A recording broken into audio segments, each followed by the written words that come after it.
you know, the British intelligence tends to work through the consulates in various countries. And I'd say far more than coincidence. With regard to spying, he was certainly a spy for a certain individual, as you read about in the book, who was the interface between Special Branch and MI5 in 1931-32 in Berlin, and that's I've got clear evidence for. I've also got the statement of a senior British intelligence agent, Everard Fielding, that Crowley was working, at least in his own mind, for British intelligence during World War I in New York. And Fielding made it absolutely clear in the letter written in 1929 that Crowley was in no wise a traitor to the country, but it was a disguise that he took on in order to embarrass the German propaganda effort in America during the First World War. Yes, you mentioned the Freemasons. Was he heavily involved with the Freemasons himself? Was Crowley heavily involved with Freemasonry? Crowley was, how can we say, he was not a member of the United Grand Lodge of England, which for members of the United Grand Lodge of England means that he was an irregular or fringe Mason, but he was the Grand Administrator of the ancient and primitive rite, which derives from Cagliostro and in the 18th century, and was re-established by John Yarker at the turn of the last century with a German temple run by Theodor Reuss. And Crowley was involved with that aspect of Masonry, but his interest was getting all esoteric. He wanted to unite all the esoteric movements of the world together under the Thelemic banner, and he thought that the Theosophist pursuance of Krishnamurti as the saviour of the world was profoundly misguided, and they should look to him instead. Alan? He was involved in the Montauk experiments as well. He was a consultant. What is the Montauk experiment? Timeline experiments in New York and various places. I don't know anything about the Montauk experiment. I can't answer your question, I'm sorry. What period are you talking about there? Second World War. Well, at Montauk, he was in England, of course. He couldn't get they wouldn't let him have a passport to go to America, but he didn't want to go to Montauk, I know that. So if it was during the Second World War, he wouldn't have been involved. I think it was something like one of his timeline reincarnations or something. Apparently he turned up in Montauk. Crowley pops up in so many stories, sometimes because he was there, sometimes because people wished he was there or thought he ought to have been or whatever. But his interest, I do know this from the records, is that interest in America in that period was to try and sort out the lodge of the OTO lodge in Pasadena, California. He was desperate to go over and sort that out, but I've never seen any evidence of the Montauk experiment. Though he did camp there in the First World War. Was there any, because I've seen some films that there was some connection that he had some involvement with Professor Ronald Hubbard? Sorry, I can't hear you. He had connections with Professor Ronald Hubbard.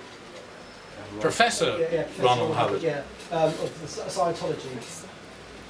He had no connection at all with Ron Hubbard, except indirectly, insofar as Hubbard, I believe, hung around the Pasadena Agape Lodge and became friends with Jack Parsons, who joined it in around, I'm not precisely right here, about 1940.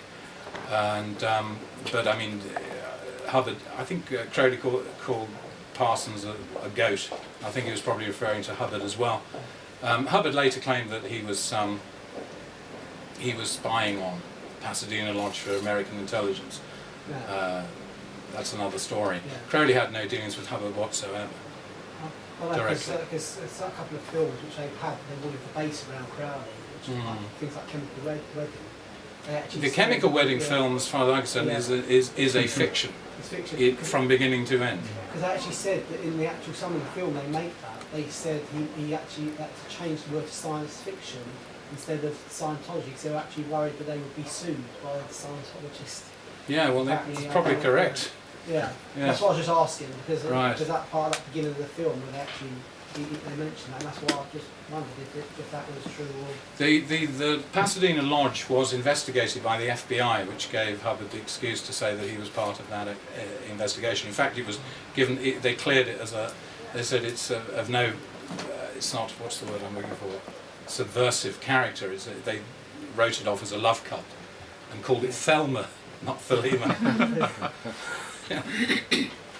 So. that was that. In your opinion, how evil was he? I don't think Crowley was any more evil than any other son of man. Everybody has a potential to, not any potential, but does ill, and he was no. I don't think he was any more evil than anybody else. And the idea that he was dedicated to a principle of negative destruction, I think, is absurd and is not borne out by any evidence that I came into contact with whatsoever. Is it true that he tried to provoke the goddess of Pan for his own doing? He tried to Invoke the god Pan. Everyone who's frightened invokes the god Pan. Yeah, but somebody was telling me that he went a bit peculiar. No, that was a funny story in one of Dennis Wheatley put at the front of one of his novels that Crowley had invoked. I think he says Pan or Coranzon or something, and ended up a gibbering wreck in the corner of the room. Where Dennis Wheatley got this from, I think is probably where he got most of his novels from. It was his own imagination. In fact, I've got a letter from Dennis Wheatley thanking Crowley deeply for his wonderful books that he'd sent him. And they had good personal relations. After Crowley's death, Wheatley presumably knew that Crowley's reputation allowed him to make a link, and on the back of that, so much of the myth of Crowley of the post-50s has been built, that he was MacArthur or the model for MacArthur. It's absolute nonsense. Incredible nonsense. Crowley never attended a black mass or had any interest.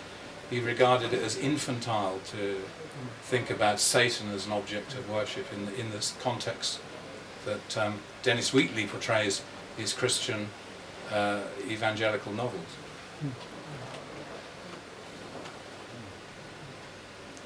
Would you say he was? Do you reckon he might have had bipolar or any aspects of that connected to him in any book?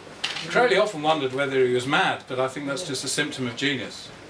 It's obviously at that period of time it would have been recognised. Was he mentally stable as a person? He was very concerned at one point in his life in 1904 that his scientific experiments with hallucinogenic stimulants might be dangerous, and he went to see Dr. Henry Maudsley, now at the Maudsley Hospital, to ask whether prolonged yoga might in any way damage the mind, but he was satisfied that he was all right. Maudsley gave him a clean. Maudsley, one of the great alienists and psychotherapists of the 20th century, gave Crowley the all clear, and judged the tree by its fruits. I think anyone who takes too much coke is going to be in trouble, where reasoning is concerned.